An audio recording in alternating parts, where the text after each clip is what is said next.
Magandang araw! Ngayon nga po ay ibigay po natin ang magiging game schedule sa November 23, 2024 sa PVL All Filipino Conference 2024-2025. Ibigay din po natin ang venue kung saan ito mapapanood o kung anong lugar at syempre ibigay din po natin ang mga application at may pa-free game pa na mapapanood talaga ng live kapag dinownload nyo ang application na ito kaya tapusin ang video. Syempre bigyan po natin ng konting preview ang magiging laban kung ano-anong team kaya ang maghaharap at kung anong team ang mga lamang o posibleng manalo sa bakbakan. Kaya before that guys ay nakikiusap naman po ako, please huwag niyo pong kalimutan mag-like, comment, subscribe and pa-hit the notification bell para lagi po kayong updated sa aking mga bonggang video about sa volleyball dito sa Pilipinas. Karamihan sa aking manonood na hindi pa nagsasubscribe, mag-subscribe na kayo dahil nag-update po ako every morning ng team standing, individual stat at pag-usapan ang mga latest update, issue o controversy about sa volleyball dito sa Pilipinas. Maraming salamat. Kaya syempre wag na po nating patagalin pa. Ito na po ang game schedule. Before that guys, para sa magtatanong, ubos agad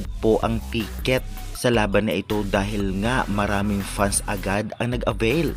Dahil ito lang naman ang mga team kung saan magharap-harap. Narito po, November 23, 2024, Saturday. Magaganap nga at ang venue nito ay sa Candon City Arena. First game nga, tapatan ng Petrogas Angels versus Farmfresh Foxes, 4pm ito magaganap. At second game naman po, Akari Power Chargers versus Kremlin Cool Smashers, 6:30pm ito magaganap. At sa Candon City Arena pa rin ang venue. At sa mga magtatanong kung saan ito mapapanood kung wala kayo sa mismong venue dahil nagkaubusan ng ticket, ay first time, libre po ito sa Pilipinas Live. I-download nyo ang application na Pilipinas Live at mapapanood nyo ng libre ang laban ng Akari versus Creamline. 6:30pm ito, November 23. Kaya syempre i-download nyo na dahil may bayad po talaga dito sa Pilipinas Live at may free nga ang Creamline versus Akari. At bukod nga sa Pilipinas Live, meron din po nito sa Signal application. I-download nyo at mag-register kayo.